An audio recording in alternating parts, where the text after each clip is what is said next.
was the Innovation Manager in Philips Innovation Center. In 2010, he was the Technical Director in Massachusetts University Research Center. By 2011, he became Academic Council member in PESIT. At present, he is the President of Forus Health Private Limited.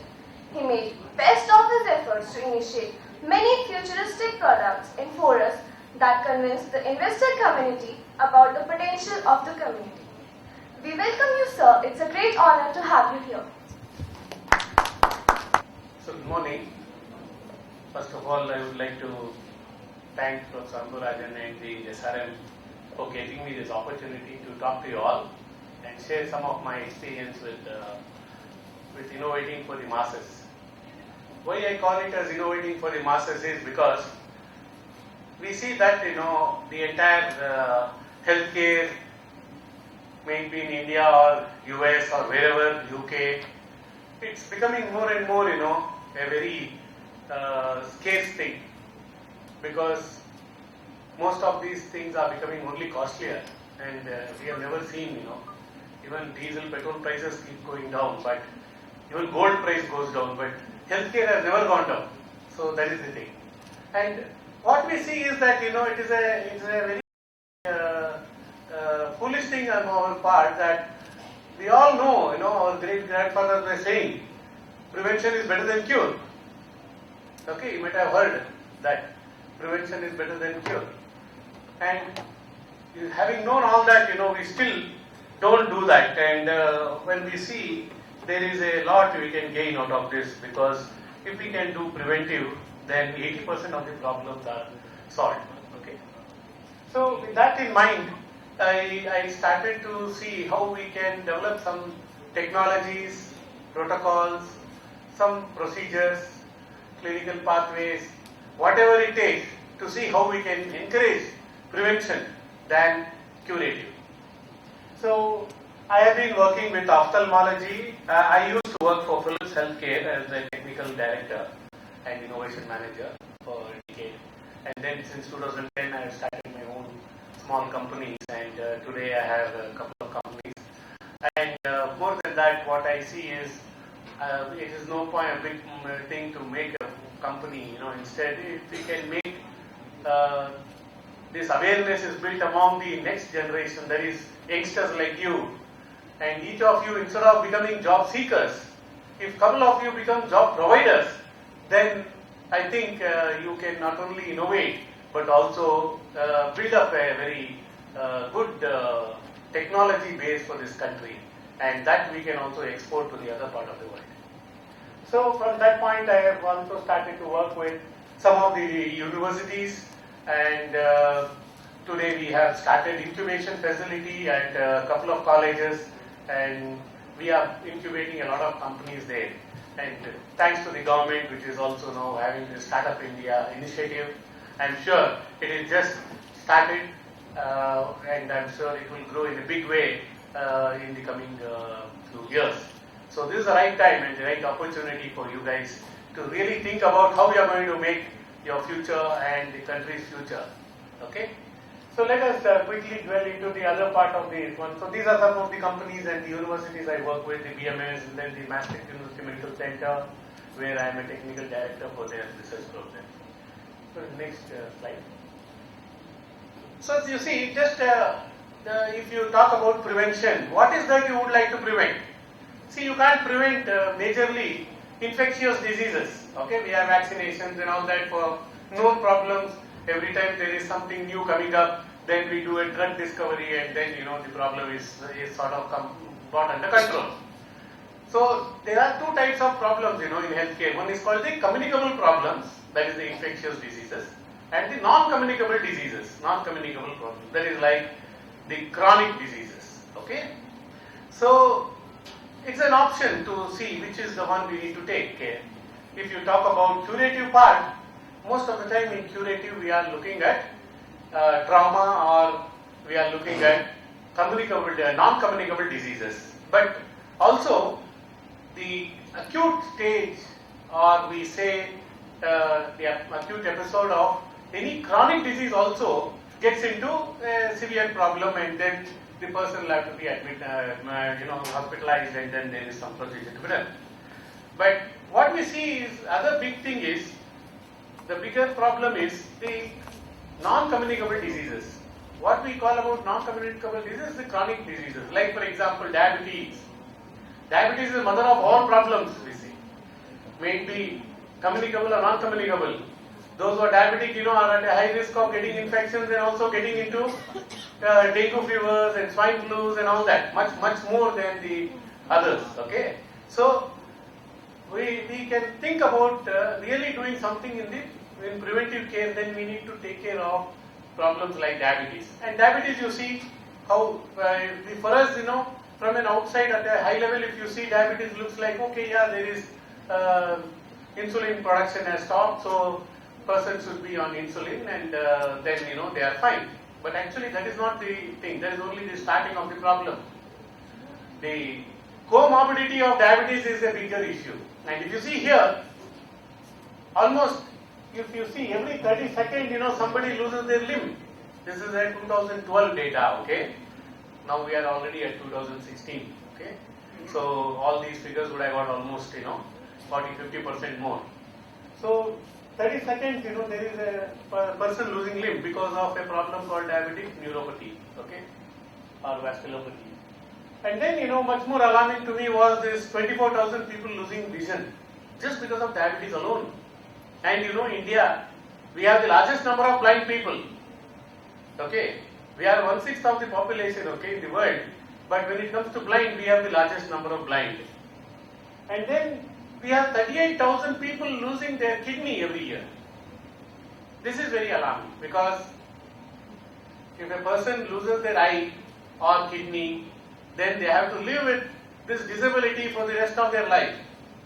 It is not a life-threatening problem, but it is definitely a big problem which, if it is not attended, it becomes very dangerous. And the person has to live with a disability for a long period. And that causes a lot of loss of productivity. And from a government point of view, from an individual's family point of view, there is a loss of productivity. And this loss of productivity in India, just because of diabetes alone, is coming to something like $250 billion. Okay, $250 billion are lost every year just because of one diabetes. Okay, and what is that we are spending?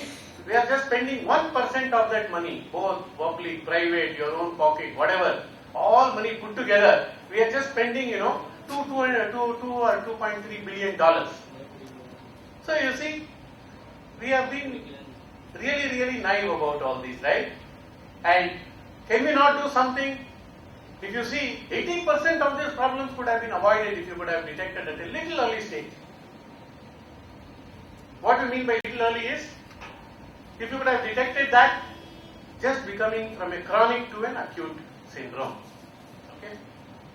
All diseases, chronic diseases, you have no control on the disease. It can come anytime.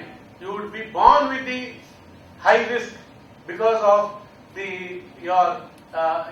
that is the property, ancestral property. Anybody, rich or poor, will carry from their elders or their parents. Okay?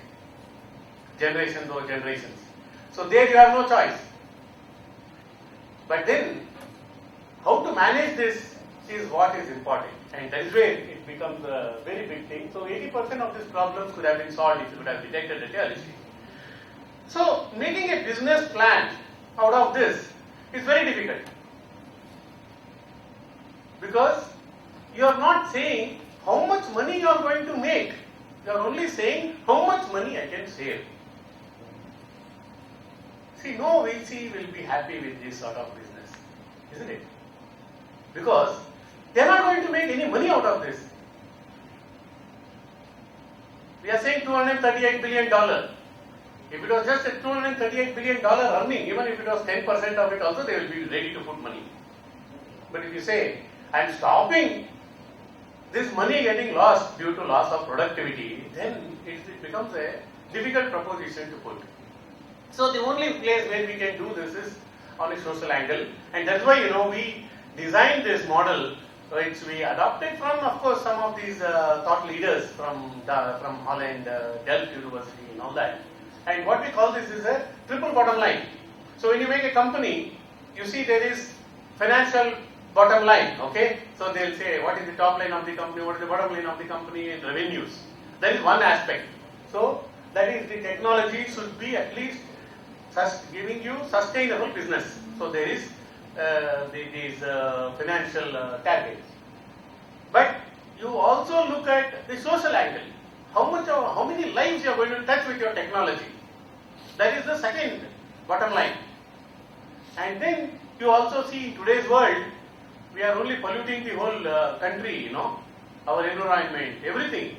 So we need to see how our business is more sustainable, eco-friendly and all that. So these are the triple bottom line on which we built the company and through which, we could convince the investors to invest into our company. Okay? So that is the scheme, that's what you see on the right side. So go to the next slide. So you see, I'm sure you're all, biomedical engineers. You will be graduating in maybe 1 or 2 years. And I was very happy to see that, as discussing, after talking to some of these boys who came to help me, from the airport and also this morning. They are all saying that, I want to go and do my masters in SRM or in London or, I want to start my own company. That's very interesting to hear because during our days, that is when I graduated in 83, and maybe I was one of the odd guys, who was saying, I want to do entrepreneurship. I made my first company in 89, okay, called Knoxville. So, but today I see that there is a very good positive thing. And then what you need to make a business is the ideas, okay.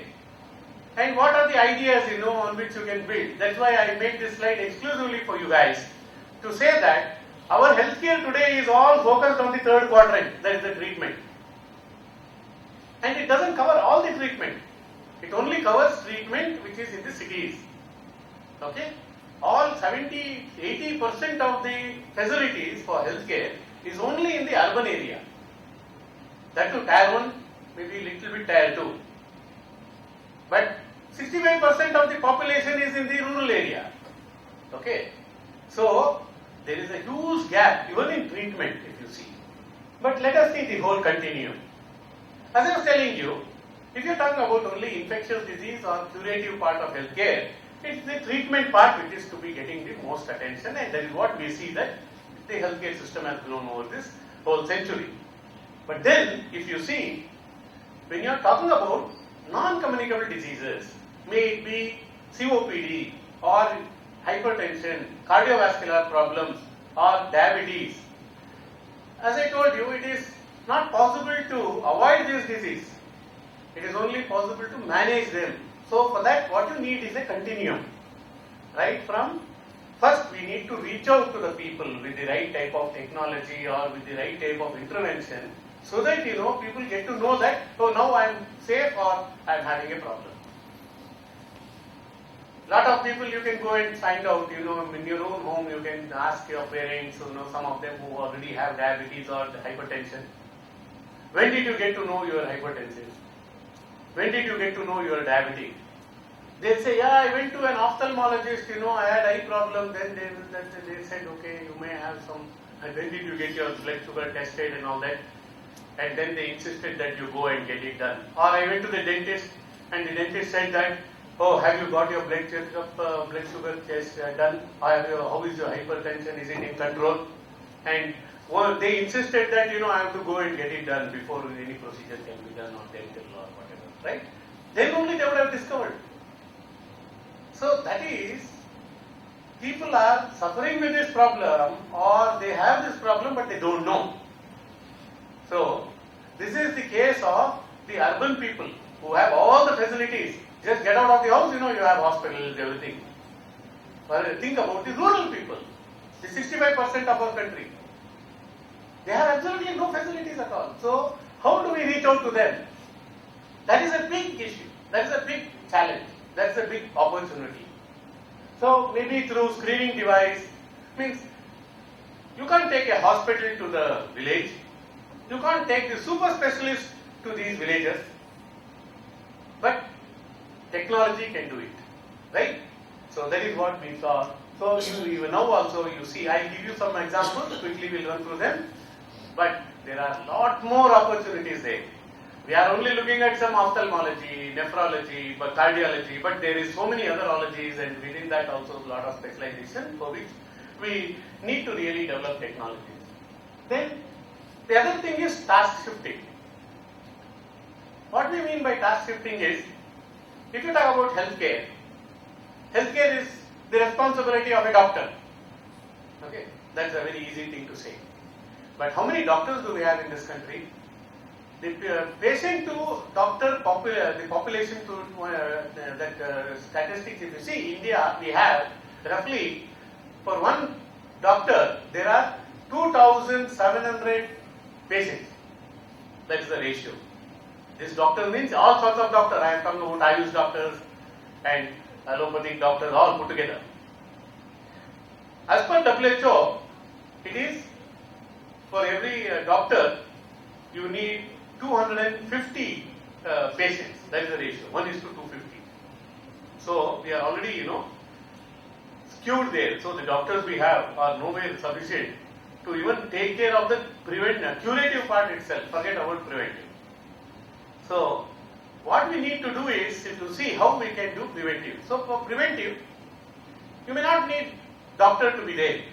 This can be a protocol which is well tuned and be researched, and this can be done by health workers. We have already seen some experiments, some good examples. We have the institutional births, which actually, which was something like less than 20%. Today it has gone up to 95% by introducing the ASHA worker scheme. That's a very good example. We have polio eradication.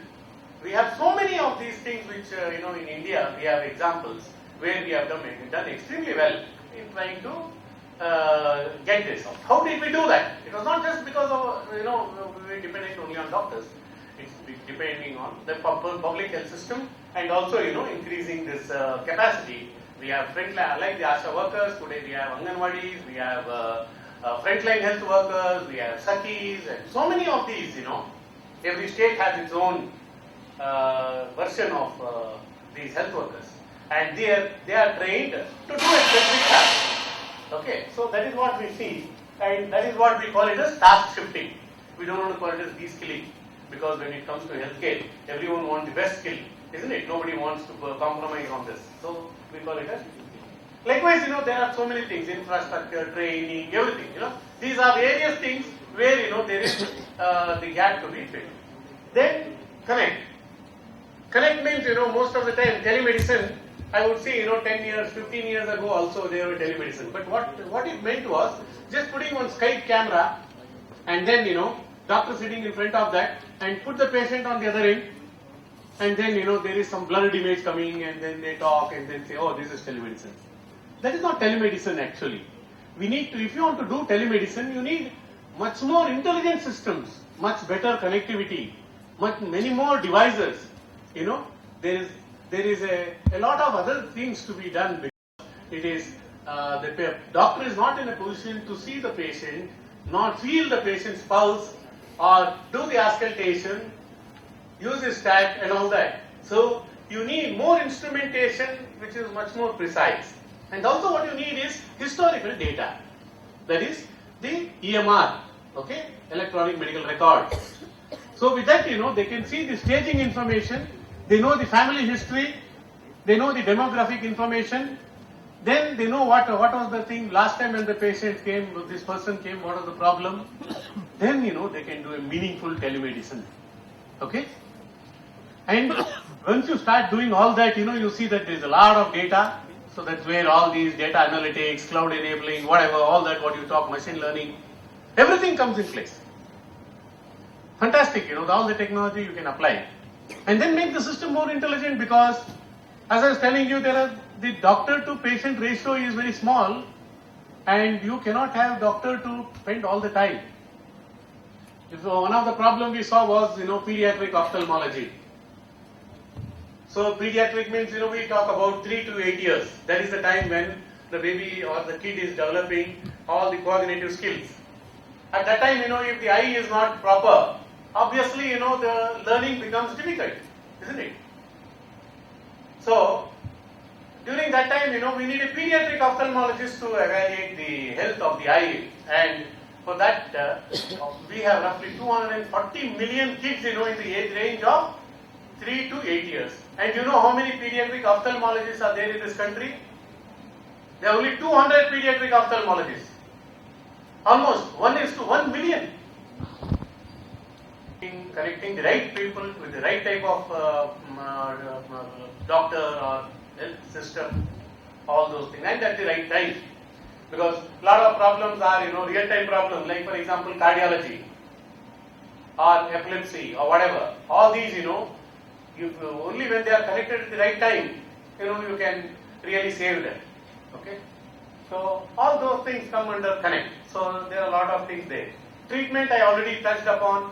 We have talked about treatment in the urban areas, but rural there is very less.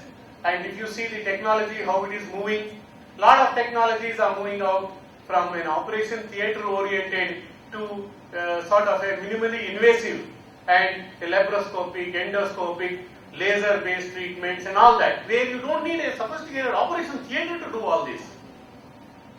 Is there a way by which we can put this whole thing on a van and move it to the rural area? So that way you can extend the reach. Even the treatment can go to the rural area. In a meaningful way, it can get connected. So there is a lot of such opportunities, and in IIT Chennai and Shankara Netralaya, we built a van, where 2 vans, they can get connected and the operation can be conducted wherever you want. That sort of mobile OTs are also created. So there is a lot of opportunities there in that space. And then sustenance. Sustenance is a very important thing for chronic disease, because somebody who gets problem like diabetes or hypertension, they have to keep taking medicine, throughout their life. Otherwise, their problem, which is in chronic stage, becomes acute. So for that, we need to see how they are funded. Are we going to adapt generic medicine? PHCs, are they going to distribute the medicine, and is it going to reach the people? All these things, that's where the UID and all comes into picture. Okay? And soon, you'll see all these PHCs are going to get connected with giganet, ethernet and all that as per the Digital India and all these plans. And as we are talking, things are happening. Not that it is not happening, We need to feel proud about our country and the way things are moving.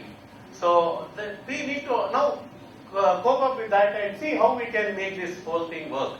There are a lot of NGOs in the field who are actually trying to raise money through CSR and then provide some services. So then they need to know where the people are, where these people who need this problem, this medicine or this treatment, where are they? How do we reach out? All that. So that is a sustenance. And also insurance. There are a lot of insurance which we see.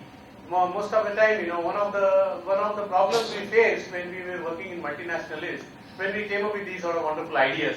They said, oh, India, people don't have, more than 60% of them are below poverty line, that is, they earn less than $2 a day. Where is the money for them to pay for some service, health services? They don't even have money to take care of 2 square meals a day. But that is not true today. Today, all these guys have health insurance. Okay? There is Arogya Shri, Arogya Bhagya, that, these, so many, RSPY, Vajpayee Arogya Shri, all these facilities. And in states like Karnataka, we have this SSWini. So like that, even in Tamil Nadu, I am sure there is a special insurance scheme. So under these schemes, people can get reimbursed for the treatment what happens. More than 300, 400 different procedures are reimbursed. And all these big hospitals, corporate hospitals also entertain these patients because they get money, they get paid. Okay? It is no more that if they don't have money, there is no money for treatment or whatever. But what is needed is complete digitization. These people should be aware that there is such a scheme and they should have registered for that, or they should have got that premium. So like this, if you see, there is a continuum, and in this continuum there are a lot of ideas, lot of things which you can look at, and that itself can become a good business opportunity. Go to the next slide. So this is what we see as in the biological sense, the continuum, healthcare continuum. If you see, even before the baby is born, there are things which you carry along with you, that is, these are genetically transmitted. So people, their ancestors or even their parents, if they have problems, then the chances of the kids also getting this problem is very high, and that is at the first stage. And when the baby is born, there is the arrow what you see, that is when they are getting exposed to the environment, and that is the first interaction with the environment, and that can cause a lot of problems. So there are a lot of particularly when the baby is born prematurely, the oxygen itself, which is very essential for life, becomes a problem. Okay, because of hypoxia, they get into problems. The heart gets into problems. Eye get into problems. So many things. So that is then there is a period by which they are quite out of all these issues, and then there are some of the unlucky ones. They may already see that they may be diabetic, particularly in the Western world. We see there are diabetic patients, the type 1 diabetes, which is basically at the birth itself they are diabetic, and that population is quite large. Whereas in India, we were very few cases were reported, but now that's also growing. But that is those type of problems can be there. And then after some time, there are things like asymptotic stage of the disease. Okay, that is there is no symptoms, but then there could be a way by which technology can detect it by doing protein analysis and protein screenings and all that. Then there is the disease cells start producing some biomarkers. Okay, that is protein screening. Is done at that stage, so we can detect the problem at that stage. And as we are going through this, you see that the cost of treatment and the risk of mortality keeps building up. Okay, but by the time the person gets the first symptom, once they see the first symptom, you can see that is rather one stage. The risk is also high, and the cost of treatment is also going up, or risk of mortality and the cost both. And then most of the time, people end up at the hospital when the disease has started to proliferate. May it be cancer, may it be kidney problems, may it be liver problems, whatever.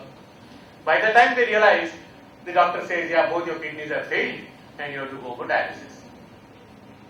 That is the stage only when we are detecting. 90% of the problems today are detected at that stage. That is why the cost of healthcare has become so much. Okay, and also it is not even for the individual. It is very painful, because the risk of mortality is also high at that stage. So if you see, the current healthcare system is actually focusing on the last two stages. So if you go to tap the next. See what advances we have done with technology, particularly biotechnology and medical electronics. We have come up with molecular imaging and molecular therapy.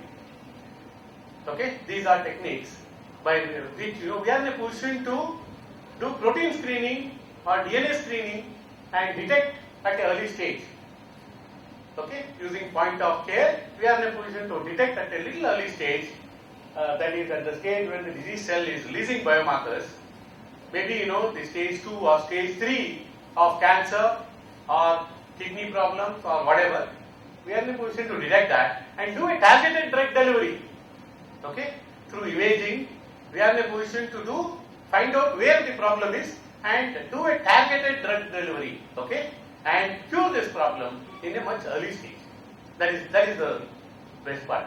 Then you can say, then why not we do it much early? Is it possible to do it when the first cell mutation itself starts? Yes, you can do that. Technology is available. We have technologies for protein screening, RNA screening, microRNA screening is becoming very popular. Now there is an open source platform also available for microRNA screening. But then the problem is, at that stage, you may be too early and the sensitivity and specificities are not that great. So you may be ending up, not solving the physical problem, but creating a mental problem. If you tell somebody that you are actually, 2 years down the line you may get this cancer, that person, immediately will get the cancer because mentally, they become weak. So that is something, where we are, there is legal and ethical issues where they are trying to work it out. DNA screening is available today for some of the diseases when the fetus is around 5-6 weeks or something. At that stage itself, they do the screening, and then some of them are allowed to be disclosed, and like Down syndrome and all that, and they can actually take a decision at that time. So if you see, the trend is for early detection, personalized medicine. That's what in molecular diagnostic and treatment we do, personalized medicine, and integrated approach for healthcare, where treatment, diagnosis and treatment are integrated and efficient. Okay. Now you go to the next slide. See, this is where the challenge is from an economic point of view and a social point of view. Is it a good thing to do screening at an early stage? If you see, then the entire population should be screened. That means the entire 6 billion or 1.26 billion in India. That's very expensive. At the same time, you are leaving some psychological effect on the patients and all that. On the other hand, doing it at the end stage is also not good. So the most optimal that is the region, that is the sweet spot. So this is the stage where you try to do all your early detection, everything, and that is when it is economically viable, most viable, as well as the costs are less and the risk of mortality is also less. Go to the next slide. So we try to apply this now to the case study, the ophthalmology. Okay, now whatever you saw, let us apply it to a specific problem, and that's what I did in my company, one of the company called Forus. And if you go to an eye hospital, I think most of you here, I don't know how many of you have visited eye hospitals. I see a lot of them with specs. So when you go to an eye hospital, they do a comprehensive eye checkup. They put you on so many different equipment, and there are so many different specialists who are sitting, like for example the slit lamp, it can only be operated by an ophthalmologist. There are optometricians, technicians and all that, but slit lamp should be operated by ophthalmologists. So the ophthalmologist will sit behind it, and then they will see whether there is any infections of the eye, anterior of the eye, whether there is cataract. Cataract, most of them think it is only for the old, but we have seen cataract, baby born, right? At the birth itself there is cataract. Then there are cases where cataract starts at the age of 6 years, 7 years and all that, because of the soil content, fluoride in the soil, okay? All sorts of things. So they will take cataract, and then any sort of infections, conjunctivitis, keratoconus, trachoma, a lot of different type of waterborne diseases are there which affect the eye. So that is what they do, with a slit lamp. Then they move them to another equipment which is called as a autorefractor. There is another trained technician called as optometricians. They are like, they would have done a BSc degree in optometry. Those guys, they are sitting behind this equipment, and then they do the test to find out what type of refractive error the person has. Okay, it could be hyperopia, myopia, presbyopia, and all these sort of things. Okay, and then they dilate the eye. Okay, and nurse will just put one drop of liquid in the eye.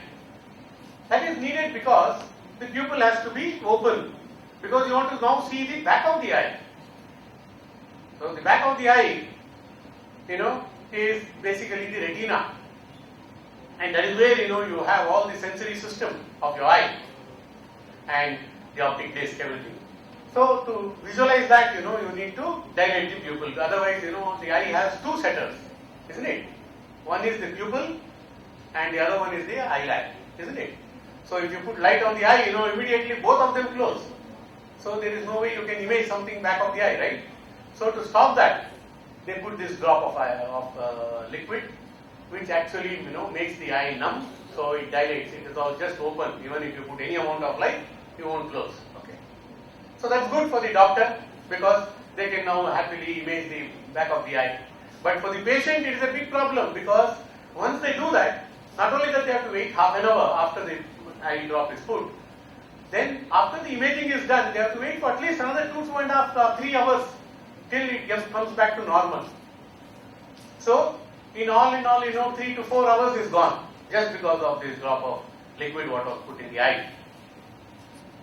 Okay? You may ask, what is the big deal? You know, in this country, there are more than 60% of the people who live on daily wages. And for those who are living on daily wages, a day is gone. Because if that fellow is not in a position to go to the house, go to the work by 9 or 9:30, that guy is not going to get a job for that day. So there is no motivation for somebody to go and get their eye checked. Even though we may say, if you get your eye checked, you will be avoiding a lot more problems in future, all that. But what is the motivation? See, these are the type of problems we have. So that is a big stumbling block. The second stumbling block is, they are talking about shifting the task from a doctor to some technician or a paramedic or somebody. Or if you are going to rural, you might have to just do frontline health workers. And there are a lot of people, who have allergies to this drop. In a hospital, this is not a problem, because when they put this eye drop, then if they get rashes and all that, immediately to administer the antidote, there are doctors there. But you are doing it 100 kilometers away in a village or something. And if that person gets this problem, then it becomes a big issue, isn't it? So, in that way, you see that from an engineering point of view, this is a big stumbling block. Just this administering one drop of some medicine in the eye. Okay? I am trying to emphasize this because these are the things what we learned very difficultly, and that's what you have to see when you are trying to come up with a product. Okay?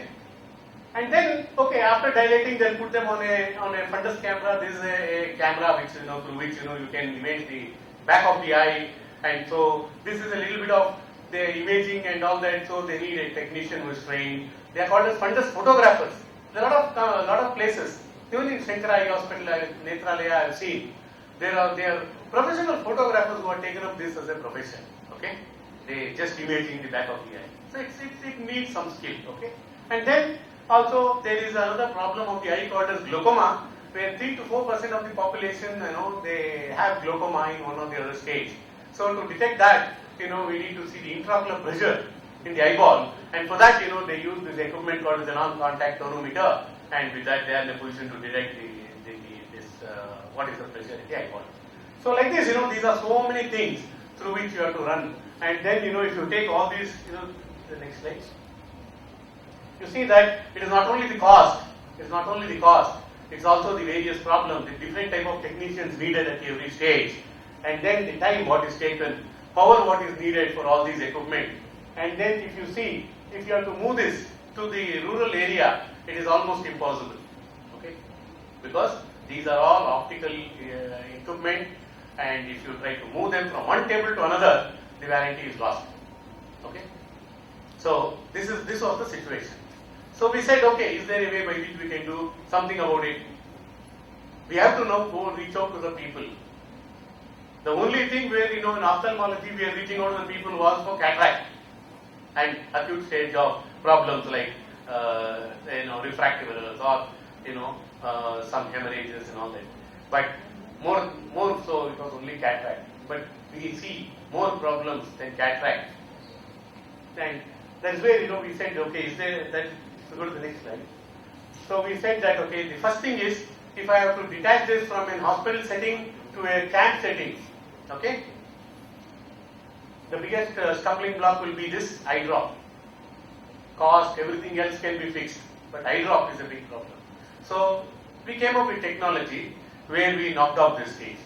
So we took away that there is no need for an eye drop.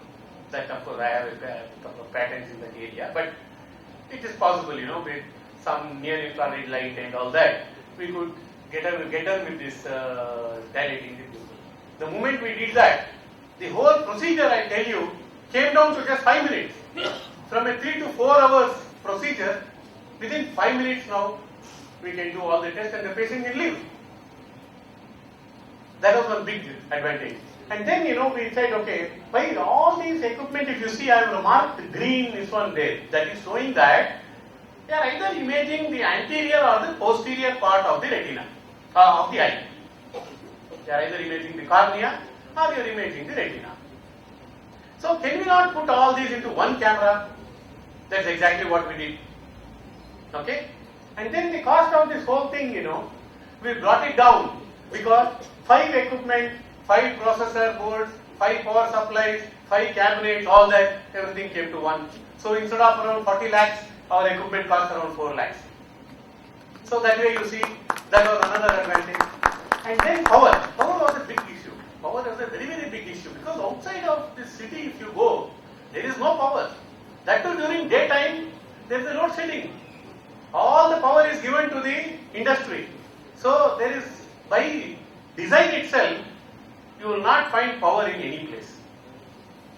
So what we did is, we used some of our knowledge from the electronics, low power design, and as against 2 to 3 kilowatt power, this device uses just 6 watt power, 6 watts. We use LED lighting instead of halogen and all that, and in 6 watt power, we are in a position to do all the tests. So with a small A4 size solar panel, we can energize this. So that way, all these design constraints we took and we could do it, and then we made it much more better by having telemedicine feature built into it. So now, screening can be done, next slide, screening can be done in the field by technicians, trained technicians. That task shifting what I was telling. So like that, in 6 weeks we train them. We have these training facilities at various places. And once they are trained, they go into the field and they are in a position to take these images. And then these images are uploaded into the cloud. We use the Amazon cloud, we use the AWS architecture. And then that has a SMS and email interface through which, the doctor on the other end, depending on the problem, first of all, whether there is a problem or no problem is decided by the equipment itself. And for those who have problems, the images are uploaded and the appropriate doctor is triggered. Here again, if you see, we have roughly 20,000 ophthalmologists in this country. And we are talking about preventive care. So it is the entire 1.26 billion population what you are looking at. The ratio is here 1 is to 70,000. Okay, roughly 1 is to 70,000. So one ophthalmologist, 70,000 people. So it's impossible for the doctor to even chant the names of these people in a year. Okay. So what we do is, all those which are normal cases are dismissed there itself. Then you don't have to go. Then when it comes to the problem specialization, like for example, somebody has a problem of cataract, then you send the case to a cataract surgeon. If somebody has a refractive error, only refractive error, send that case to an optical store nearby, so that they can take care of it, isn't it? So like that, we try to do this triaging, through which, we are in a position to get back to the person within 30 minutes, from anywhere to anywhere in India. We are in a position to get back to them, and with that, they are getting a super specialist, like a glaucoma specialist, reaching out to the ruralmost area, or a cataract specialist reaching out to the ruralmost person. All these sort of things are made possible. That's what I mean by intelligent connectivity. So that is the thing. So that is what is achieved by this thing. So we go to the next thing. So this is an auto-generated report, machine-generated report. In fact, the machine recognizes what is a cornea, what is the left eye, right eye, retina, everything, and puts those images in the appropriate place. The equipment has MEMS features built in, so that it knows when it is left, when it is right, all sorts of things, fully automated, so that it is sort of error-free, okay? And only thing is the finding part, that is what the doctor enters, okay, in case there is any problem. If there is no problem, machine itself will say there is no anomalies found. So this is the report what is generated, and that can be used by the patient to go to the next level where they need treatment, or they can keep it with them. We also have a EMR facility, so that it is linked with the UID. So next time when the person comes, wherever they go, when they log in, it will automatically for the doctor, it will show, okay, last time when he came, what was the thing, all these sort of things. So with that, the doctor is in a position to do a better diagnosis, and also, do the staging and see effectiveness of the drugs what the person is taking, the medicine what the person is taking. That is very important in a chronic disease management. Okay? So that is the best part of it. Go to the next slide. So the moment you try to do this connect and take this feature, that is instead of patient go to the hospital, hospital go to the patient. Okay, you see that you can arrive at different models. There are so many different models in which we have deployed them. Okay, we have the van, okay, the mobile clinics. We have made medical camps. Okay, these sort of camps, even the tent and the curtain, everything comes in a pack. So with that they are in a position to go in to pitch the camp and do screening for people. Then home screening. This is also something which is becoming popular. Lens card, for example, if you see, they do only for refractive errors, but we can do with our equipment. There are people who are doing all the other tests also. Okay, that is one other thing. Vision Center, that is as per the Vision 2020 program, where India has also signed up with the WHO. For a population of 50-60,000 people, there is one vision center to be set up. That's what the WHO recommends, and we are actually going by it. Okay, and by 2020, every citizen in this country will get a right of sight, right for sight, not right of the right for sight. That means the government, if the person is blind, the government has to take care of them for the entire life. That is what it means, Vision 2020 program as per the WHO. Okay, so for that there is a medical report, and also what they do is they will also geotag the mother and the ASHA worker who got them to the hospital, so that those babies that are having problem can be traced till the problem is closed. So the laser treatment is done, and then they are also followed up for a period of at least 6 months. So all that is done in this workflow. So through this we will be in a position to almost eradicate